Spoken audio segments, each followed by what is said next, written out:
Morjesta, se on taas videopostauksen paikka. Vähän aikaan meni tossa aikaa, kun en tehnyt ollenkaan postauksia, mutta.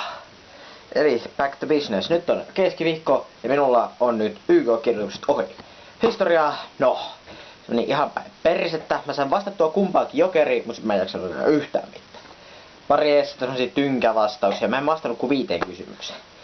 Että, siis nyt harmittaa. Sitä nyt ei näy muuta välttämättä, mutta kun mä kätken niin hyvin kaikki fiilikseni, kato. Rauhallinen mieli ja semmoista. No joo, ja siitä Ruotsissa oli vähän sama juttu, että niinku ei kerennyt vastaamaan ja aha, kone käynnistyy. Niin, Ruotsissa. Mä en päässyt siihen keskusteluun, mä kerrotin keskipitkän ruotsin, niin mä en päässyt siihen keskustelemaan sen jonkun pojan kanssa niin ollenkaan. Mut no, ei voi mitään. Tarkistelin sitten aineita. Mutta nyt on niinku YO-kertukset ohi. Homma on niinku hoidettu. Nyt on vähän vapaampaa sitten jonkun aikaa. Huhtikuussa alkaa työt. Silloin nyt ei ole niinkään väliä sitten enää tämmöistä niinku isompaa projektia. Eli niinku, että nyt on reteä fiilis. Tämä vaan sanon. Nyt on hieno fiilis. Mut mitä? Perjantai. Vähän parti. No niin, joo. Tyypit kattoo silleen, että viime mun parti meni siihen, että mä join Vanatallin Greenia täällä vittu yksikseni. Että tää on taas näitä päiviä. Kyllä. Joo.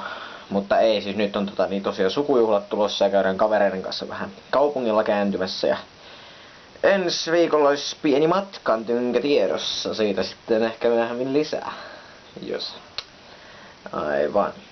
Mitäs tässä? Kello on 6:10. Saatan lähteä tässä kohta lenkille. Mutta päätin tulla tämän tekemään ensin. Ja semmoista tänään, että menee taas tämä ilta.